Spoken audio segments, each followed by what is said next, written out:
This is the all-new iPhone 17 Pro, Apple's latest flagship smartphone for the year of 2025, with an all-new aluminum unibody design, a triple 48 megapixel camera system with up to an 8x optical zoom, and a vapor chamber cooling system, along with many more changes and new features. And in this video, I'm finally going to be giving my thoughts and impressions on this device after 2 weeks of use. So a little bit of background before I get started. I bought the iPhone 16 Pro Max on launch day last year. I really liked the large screen, and at the time that's what I was going for. A larger phone that fit a little bit better in my larger hands. One thing that I did not factor in was the weight of a larger phone like that, and especially the 16 Pro Max, one of the largest iPhones that Apple has ever made. Because of the weight and how wide the phone was, using it one-handed was just an absolute nightmare, and I found myself dropping it often. I ended up buying an iPhone 15 Plus and used it for a while between June and September of this year, and then finally sold my iPhone 16 Pro Max to buy a 17 Pro with more storage. So now that it's been 2 weeks, I think I've had it long enough to give my honest opinion on this device and all its new features. So I'll now go over each aspect of the device and compare it to the 16 Pro and give my honest opinion about the features. So first, I want to start off this review by talking about the design and overall durability of the iPhone 17 Pro. So although the iPhone 17 Pro is made out of a lighter material, aluminum, as opposed to the titanium on the iPhone 16 Pro series, it is actually slightly heavier than the iPhone 16 Pro.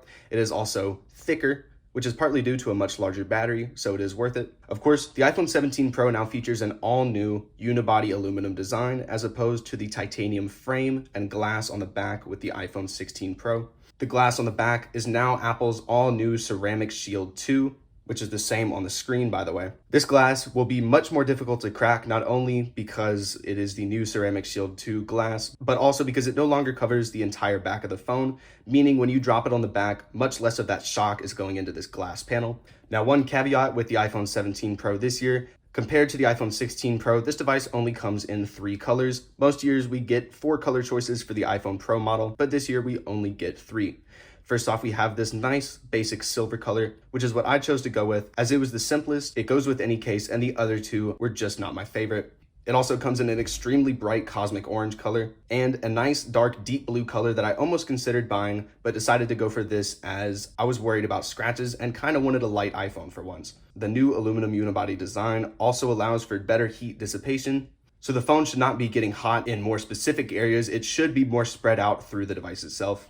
Now, when it comes to durability with the iPhone 17 Pro, unfortunately, with aluminum being a weaker material than titanium, this iPhone will be more susceptible to dents or scrapes and scratches from drops onto hard materials like concrete.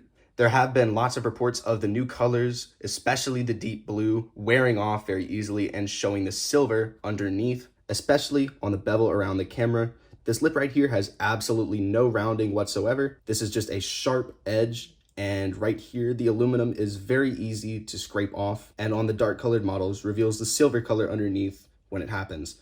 This can happen by simply putting the device down on a table and sliding it around. So unfortunately, this was kind of a pretty poor design choice by Apple. But adding a case to your phone does eliminate that issue, so it's not way too much to worry about. The iPhone 17 Pro Max has been reported to be slightly more susceptible to bending. It hasn't been super common, but there have been some people who have had their iPhones bend in their pocket. Now, when it comes to fingerprints on the device, this silver color that I have on my device shows pretty much no fingerprints whatsoever. Using it without a case and then flipping it right back over, it looks like I just took it out of the box. The cosmic orange color does show some fingerprints, but not way too many. But the deep blue color is an absolute fingerprint magnet this year on all parts of the device, including the frosted glass on the back. Now, speaking of this frosted glass on the back, this Ceramic Shield 2 glass, although being much stronger, thanks Apple, is unfortunately much easier to scratch with this matte frosted coating on the back. Now on the screen, please excuse the cracked screen protector I have. I'll get this removed and replaced soon. The Ceramic Shield 2 does actually do a great job in minimizing the scratches on the front display. But unfortunately on the back with this matte frosted texture, it just doesn't do as good of a job. And there have been reports of the phone scratching on the MagSafe stands in the Apple stores, which is not a very good look. So honestly, this year I would get a case unless you're really confident in not dropping your iPhone. But when it comes to the durability of the glass during drops, you're probably not going to crack either side with basic drops, but I would definitely still recommend a screen protector. As you can see, my screen protector has already saved me from getting a new display. Now for the feel in hand, I can't comment way too much about the weight difference between this and the 16 Pro as I don't have one to compare and I'm not upgrading from one. But the new aluminum design is more rounded around the edges on the back, and it feels very nice in the hand and more rounded than the previous iPhone 16 Pro models, which felt more boxy. Unfortunately, this aluminum is more slippery and less grippy than the titanium rails were on the iPhone 16 Pro series. I used my 16 Pro Max for a couple of months without even using a case on it, and very rarely dropped it. The few times that I did, it fell out of my pocket. One thing I really like about the new design with the camera plateau on the back is that it gives me a nice spot to rest my finger when holding the phone and adds a little bit more grip when I'm using the phone one-handed. Overall, so far, I'm really liking the new aluminum unibody design. It's unique and it's something we haven't seen from Apple before on the iPhone, but I do miss how elegant and sleek the old design was with the glass and titanium. It looked really, really premium, but it seems like Apple is going for more of a function over form design this year, which is honestly not something I hate when you take into consideration everything they've done on the inside, but that's something we'll get to in just a minute. Okay, so now away from the design and durability of this iPhone, let's now spend a little bit of time talking about the display on the iPhone 17 Pro. Before I do that, let me go ahead and get this cracked screen protector removed. As for the display, there's not a whole lot to talk about here, but there are some things that I do want to comment on. The iPhone 17 Pro display has pretty much the same bezels as the iPhone 16 Pro, same as the Pro Max, which is already extremely thin, so it does look very nice, no complaints there. The iPhone 17 Pro display features a new 3000 nit peak brightness, which is much higher than the 2000 nit peak brightness of the iPhone 16 Pro series. Like I said previously, the iPhone 17 Pro also features the new ceramic shield to glass on the front, which is much less susceptible to scratches from weaker objects, but when it does get scratched, the scratches will probably be pretty deep. On the front, we also have a new 24 megapixel larger front-facing camera, which I'll talk more about later. And there's also a new anti-reflective coating for less glare on the display when using the phone in sun, which when paired with the new 3000 nit peak brightness makes this phone extremely easy to use outside, and I've had no issues with visibility on the display whatsoever so far. Here's a quick comparison between the reflection on the 17 Pro versus an iPhone 13, which does not have the anti-reflective display. As you can see, you can make out the individual LED lights on my lamp much easier on the iPhone 17 Pro, and there's much less glare, making the screen much easier to see in bright daylight with the sun or under harsh lighting. All right, so the next thing that I want to dive into is the performance and thermals on the iPhone 17 Pro. The iPhone 17 Pro features a new chip, like always, the new Apple A19 Pro chip. This chip comes with faster clock speeds, of course, GPU and CPU improvements, neural accelerators in the GPU cores for local AI model enhancements, and finally 12 gigabytes of RAM on the iPhone to maximize everything that you can do on it, which so far has been absolutely amazing. It's incredible that with just a 4-year difference, this iPhone 13 has 1/3 of the RAM that the new iPhone 17 Pro has. Now, when it comes to thermals, the iPhone 17 Pro features an all-new vapor chamber cooling system, which takes heat from the CPU and moves it down throughout the body of the phone to dissipate heat throughout the aluminum unibody. This is the first time we've ever seen anything like this on a phone from Apple, and it allows for the phone to have over 40% better sustained performance than the iPhone 16 Pro, and also keep the heat on the back of the device way lower. Now, for my thoughts, I have not used this phone all the way to its full potential yet. I haven't tested gaming on it or anything really more intensive than recording long videos, and of course, editing photos. I haven't experienced any issues with performance so far, which has been absolutely incredible, which of course is to be expected, but you never know. I have never noticed this phone getting hot whatsoever. It always feels cool in the hand, and I haven't noticed apps closing in the background whatsoever, which is something that would happen all the time on my iPhone 16 Pro Max, even with 8 gigabytes of RAM. So far, I'm very happy with the performance of the iPhone 17 Pro, and I really don't think there's much else that I could be asking for here, really. So next, let's talk about the battery and the charging on the iPhone 17 Pro. First up, the battery on the iPhone 17 Pro is significantly larger than the one on the iPhone 16 Pro. In the physical design of it, it now takes up most of the space around the glass on the back of the device, excluding down here, of course, for the charging port and the speaker assembly. The battery is now 4,252 milliamp hours compared to the 3,582 on the 16 Pro. This is a huge jump. Over 750 milliamp hours better than the iPhone 16 Pro is a much larger improvement than we've seen year over year with previous Pro iPhone models. Now, as for the battery life, Apple claims 33-hour video playback with even longer on the Pro Max. Of course, that's for local video playback. In my experience, this phone has lasted me all day with my charge limit set to 90. My battery doesn't typically start to get low until around 9 p.m. That is, if I'm actually using my phone all day long. Now, like I've said previously, I haven't been doing much super intensive on here, but I am planning to soon, and I may make a later review about how more intensive things go with the performance and battery on the iPhone 17 Pro. Now, when it comes to charging, the iPhone 17 Pro now supports 40-watt wired charging. Of course, that is if you have a 40-watt charger. That means it can reach 50% battery charge from zero in about 20 minutes, which is pretty incredible. Now, the MagSafe charging speeds are exactly the same. Nothing has changed with MagSafe, unfortunately. But last year, they did make it significantly faster, so not much to complain about there. So now, let's take a little bit of time to talk about the camera system on the iPhone 17 Pro and what's new with it. So the iPhone 17 Pro has an all-new camera system. So for the first time on an iPhone, the iPhone 17 Pro has an all 48 megapixel camera system. The telephoto camera has now been upgraded to 48 megapixels this year. And with that has come a new camera plateau design on the back of the iPhone. This is mainly to be able to fit the big telephoto sensor inside of here. I was trying to find a photo to throw on screen for this video, but I couldn't. But the new telephoto camera takes up a lot of room on the inside and is the main reason that this new camera plateau has emerged. Inside of this plateau, there's also room to put some other components, so it has worked out efficiently. But the flash and LiDAR sensor, along with the microphone, are now moved all the way over to the left side of the iPhone. Now, with the new telephoto camera, it now has a 4x optical quality instead of the 5x zoom on the iPhone 16 Pro. But that is not a downgrade whatsoever, as with the 48 megapixel sensor, it's now able to go up to 8x optical quality, being the same as the 5x on the 16 Pro at 12 megapixels without losing any quality, which is absolutely incredible. The digital zoom on the iPhone 17 Pro now goes up to 40x for photos and 24x for videos. Now, one thing that I have noticed with the camera this year is when taking photos at the maximum digital zoom, which this year is 40x compared to the 25 on the 16 Pro. Little details like text, for example, is much easier to make out and read and looks a lot clearer than on the 16 Pro.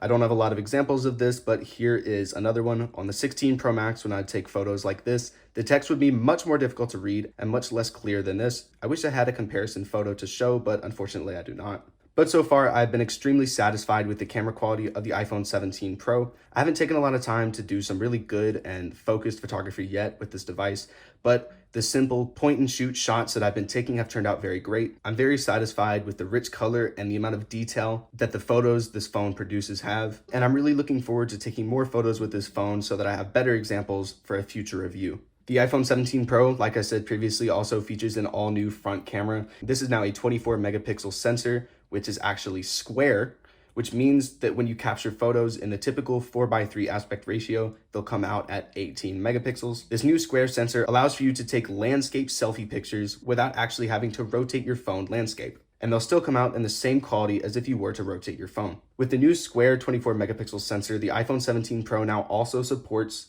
Center Stage, which is a feature that has been available on iPads for a few years now, which, for example, if you're in a FaceTime call or recording a video through the front camera, it can detect where your face is, and as you move around, it can move the focus of the camera to make sure that your face does not go out of frame. Now, some of the new features include dual video capture, allowing you to record video on the front and back cameras simultaneously, which is honestly a pretty cool feature. I don't think I'll be using it very often, but I know some people that definitely will be. The iPhone 17 Pro also now supports Gen Lock, which is some pretty specialized technology that allows for a freeze frame effect if you have multiple devices rigged up together, and by multiple, I'm talking like 20. This is something that most of the public will not be using and is mostly used in filmmaking, for example. And of course, the iPhone 17 Pro now has better stabilization, just like most years, year over year, with the camera system.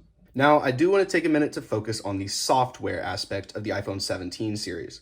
Now, all of the new iPhone 17s, including the iPhone Air, now ship with iOS 26, which now includes Apple's all-new liquid glass design. There are all sorts of new redesigned icons, new customization options for your home screen and lock screen. For example, you can now have completely clear and transparent icons for your entire home screen, continuing the liquid glass effect inside of folders, warping the light behind it and surrounding it, giving this really cool and futuristic look for your iPhone. Now, I find this really cool, but at the same time, I don't find it very practical, and I prefer to use the dark icons. The light mode icons, or the default ones, have also been updated as well with new designs. They're still very similar to the way they were before, but now with a bit of a refresh. You can still, of course, tint your app icons, which are now transparent tinted. You can also now with iOS 26 tint your icons to the color of your iPhone. If I do that, for example, it sets the icons to a white or silver color, which of course is the color of my phone. Another cool feature, if you have one of Apple's MagSafe cases, which I do right here with the blue tech woven case, you can now even tint your app icons to not just the color of your phone, but also the color of your phone case. As you can see with the case on the phone, the color for the phone option now goes to a dark blue color, which is not exactly the same as my case, but it is pretty damn close. Taking the case off again, of course, it returns to silver, but I'll be keeping it on dark mode. Now for lock screen customization, you can now extend your lock screen time about halfway down your lock screen itself. As you can see, I can drag that down a bit further, but I think it looks nicer up here. Unfortunately, this does only work for one of the fonts. The other ones you cannot move down whatsoever. I think in the future they will be bringing this to more of the lock screen fonts, but for now it's just with the default one, which I'm not complaining too much about. I still think it looks really nice, but I would like to have some more options. You can switch between liquid glass and solid for the text on your clock, and liquid glass is now integrated all throughout the system, including, for example, with the search bar in most apps. There's also new features in iMessage, such as backgrounds, and new features with the phone app, such as call screening, but I'm not going to get into those. There's plenty of videos out there discussing the new features about iOS 26. Unfortunately, I don't have one up. At first, I was kind of upset by the redesign. I didn't really want to let go of the design that I was used to, but after using the new update for the past 2 weeks, that has kind of gone away. I'm starting to like the design much more. The customization is really nice, and the flowy UI elements look really smooth and really clean. It's a unique design that I haven't seen before. So now, before I wrap this up, I want to talk about some of the other stuff that didn't really make it into any other categories. For example, the speakers. The top speaker on the iPhone 17 Pro is now significantly larger than the one on the 16 Pro. As you can see, it spans about half of the top of the phone on the 6.3-inch model. And with this larger cutout, of course, the speaker inside is significantly larger. And I have noticed so far much louder output, much more bass, and much clearer sound. The maximum volume on the iPhone is now much louder when I turn the volume up and play music, and the surround sound when holding the phone facing you sounds significantly better than it did last year, which is something I was not expecting, but I'm very satisfied with. I've even found myself at times scrolling on my phone or listening to music without even having AirPods in, and still having a good experience and not really even noticing it. Now, as for the microphones, this phone does have the same studio quality microphone array as the iPhone 16 Pro series, which sounds very nice. It's a much more crisp and clear audio than that on an older phone such as the iPhone 15. Now for connectivity, there's now a new Apple Wi-Fi chip inside of this device for Wi-Fi 7 and Bluetooth 6. It has better performance and it's more power efficient, combined in with that vapor chamber and the new A19 Pro chip. So far, I have found cellular speeds to actually seem faster on this device. Not much for Wi-Fi, but cellular seems faster than it has been on, for example, my iPhone 15 Plus, as that's what I upgraded from to this. I think this may partly be because of the antenna that now wraps around the camera plateau, giving it more space to actually receive and send signals, but it could just be me. Now, I want to get into pricing and upgrade advice. So the iPhone 17 Pro starts at $1,099 for the 256GB storage model. There's a $200 price increase for each storage tier. I got the 512GB model this year. The 17 Pro goes up to 1TB. For the Pro Max, you have options up to 2TB. Remember, the Pro Max does cost $100 more than the regular size Pro. And the 2TB option costs a ridiculous $2,000 US.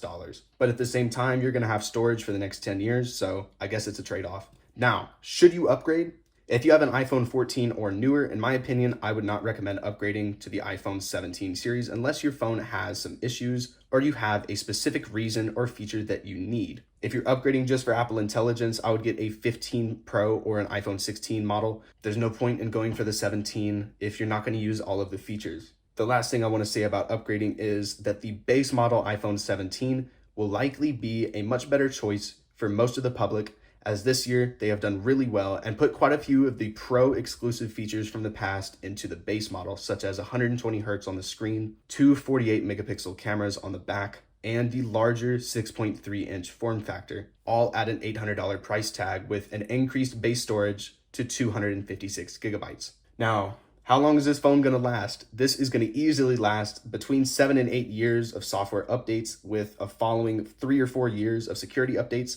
So there's definitely nothing to worry about when it comes to how long this is going to last you. With the features of this phone, it's going to support most of the latest technologies for easily 10 years to come. At this point, iPhones have gotten so advanced that year over year, unless you have a reason to or the money to do so for the hell of it, it doesn't become very worth it to upgrade. So for my final thoughts, my favorite features on the iPhone 17 Pro are the new and louder speakers and the higher quality telephoto with the 8x optical zoom. I've been using that to mess around with quite a lot now while walking out in public, and I'm really amazed at how well it's able to zoom in and how clear the photos are. The only complaints that I really have about this device is the fact that it no longer has the gorgeous and elegant titanium design of the iPhone 15 and 16 Pro series. Apple this year has gone with more of a function over form design, which, although is less elegant, is most definitely a trade-off, as you are getting quite a lot with this.